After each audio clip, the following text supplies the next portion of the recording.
I know that sounds a little wild, a boy band cruise ship novel. You're gonna find me at the bookstore. She gets pulled back in time to 1805. The ratings for this already, before it's even released on Goodreads, are completely insane. Oh, he's going on her honeymoon with her. Okay, so this is really interesting. Hi, hello, welcome everyone. I am so happy you're here.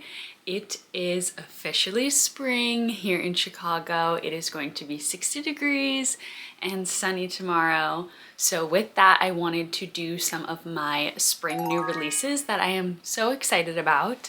2026 is absolutely stacked with new releases, and particularly April and May I am pumped about. I made this graphic in my reading journal of spring new releases. I have 12 here. I'm not going to go over all of them. I'm just going to pick out my very favorites from this list. I promise that I will be doing a video soon doing a full walkthrough of my reading journal. She is my pride and joy. I love what I've done this year, if I do say so myself. But I did make this spread, and I will put this up on the screen as a picture if you want to take a screenshot or reference any of these. The first book on here is coming out March 31st, and that is Son of Nobody. And this is by the same author as Life of Pi, which I read way back in high school, and I have not read anything else by this author. This is a retelling of the Trojan War, but we have two perspectives. So we are following a just common soldier back in ancient times and then a modern day scholar of the Trojan War.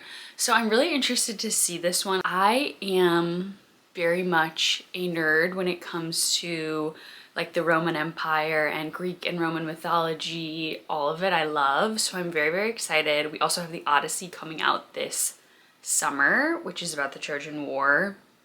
Well, the aftermath of the Trojan War. So I really want to get to this one. I am on the list at the library. Next up, April 7th, you're gonna find me at the bookstore, okay? I don't know what's in the water on April 7th, but something good. So first we have American Fantasy by Emma Straub. I love Emma Straub. She wrote This Time Tomorrow, and that is one of my favorite books. Just like a beautiful, beautiful novel about father-daughter relationships. I loved it.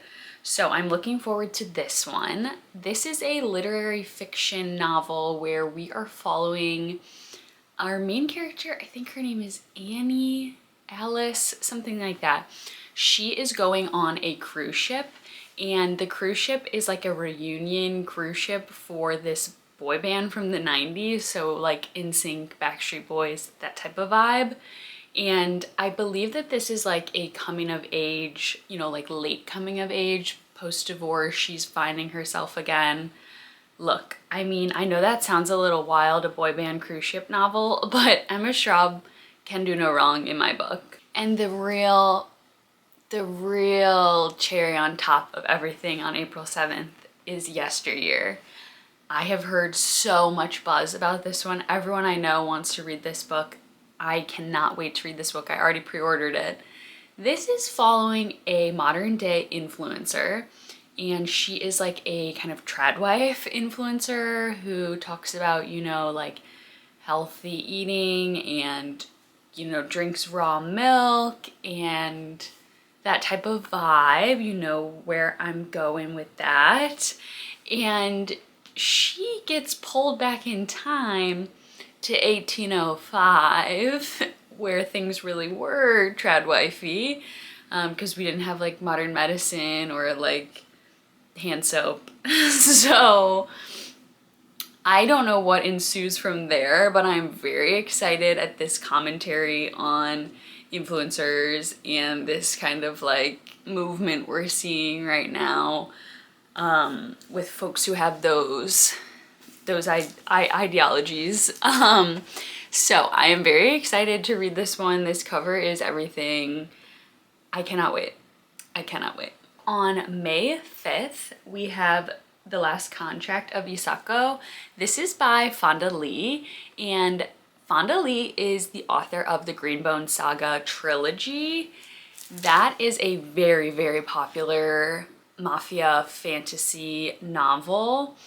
And I read the first one and I didn't love it. I didn't dislike it by any means. I just wasn't crazy about it. And I feel like everyone else in the world is obsessed with the Greenbone Saga.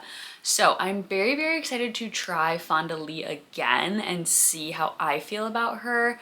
This is a sci-fi rather than a fantasy, and I have been loving sci-fi this year. So I do have high hopes. This is a samurai space odyssey.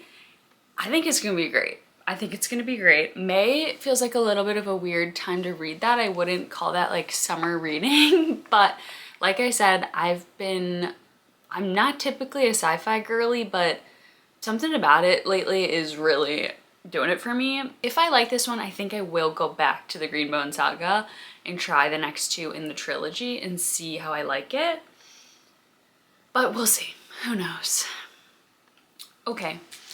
Next up, we have 3 books that are probably my most anticipated of the entire year. I cannot wait and I am screaming. May 19th, we have The Burning Side by Sarah DeMoff. This is the same author of The Bright Years, which was my absolute #1 favorite novel of 2025.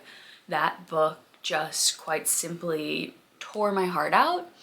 And I cannot wait to have that happen to me again. This is her sophomore novel. We are following April and Leo, and they are having kind of a tumultuous time in their life, and their house burns down. And from there, we are following the grief and the aftermath and all these secrets and tensions and emotions that come out after that event. I know that I'm going to love this. The ratings for this already, before it's even released on Goodreads, are completely insane. It's rated 4.67 stars. I mean, that is just nuts. Let's see what The Bright Years is. And The Bright Years is only 4.23, and The Bright Years is, I think about that book nonstop. Like nonstop. It impacted me very greatly. If you haven't read The Bright Years, I would recommend reading it now before this one comes out, just so you can get a taste of her writing before jumping into her next novel. But catch me sat on May 19th. Now we have on May 26th, Our Perfect Storm by Carly Fortune. I used to be a strictly romance reader. I read so many romance novels and loved them, and I have just really moved away from that. I'm not sure why. It's not that I feel I've grown out of them or something. It's just everyone I pick up I'm not engaged with and I'm not enjoying. I think I've read like 1, maybe 2 romance books this year, that's so low for me. But I do think that Carly Fortune is my favorite romance author, so I will be reading this. One Golden Summer, that came out last summer, 5 stars, absolutely loved it. That was the sequel to Every Summer After, which is being made into an Amazon series. So I would definitely recommend reading both of those before you read this one.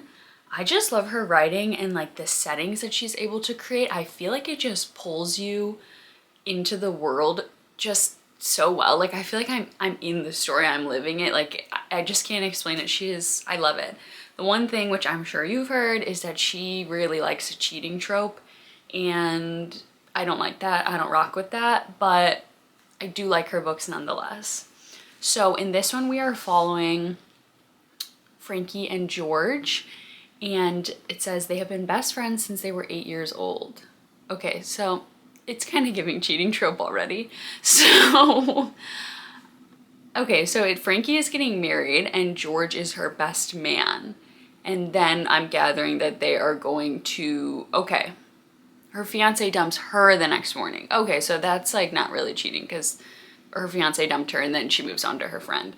Okay, so morally questionable choices maybe, but I know that I'm going to enjoy it nonetheless. I think she just knows how to write a summer banger. Like she knows. Oh, he's going on her honeymoon with her. Okay, so this is really interesting. We're gonna see. We're gonna read it and we're gonna see. I may have not sold that very well, but I swear you will enjoy her writing if you like romance novels. She knows how to create a vibe. Last up, I cannot wait for this one. This is also coming out on May 26th. This is Phoebe Berman's Gonna Lose It. This is by Brooke Averick, who you've probably seen. She's very big on social media, TikTok. She's so funny, and this is her debut novel, so I'm very excited. I think it's going to be just a humorous, enjoyable read. We are following our main girl, Phoebe Berman, and she is turning 30 and she is still a virgin, and she has 1 month until her birthday, and it is her mission to lose her virginity before she turns 30. So we are following her along that journey, and what I've gathered is this is going to be more of a self-discovery, literary fiction, coming of age, rather than like a rom-com. So I can't wait to see that. I think she's just gonna have so much humor and just like a beautiful look at what it is to be a woman and to like just discover yourself in your late 20s and how we're always changing. I think it's gonna be really a good read, and that's another one that I've already pre-ordered, so I will be at the beach Memorial Day weekend reading that. Those are my highlights of my spring new releases. I cannot wait for April and May reading, arguably my favorite time of the year to read as the seasons change and it gets warmer and it's sunny and my mood is just so much better. I cannot wait. Let me know if you are reading any of these or planning to, or if you have any books that aren't on here that are coming out that you're really excited about.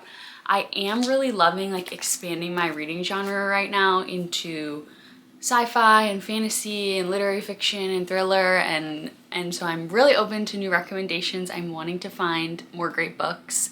So definitely let me know what your upcoming reading plans are. Thank you so much for watching and hanging out with me, and I will see you in the next one.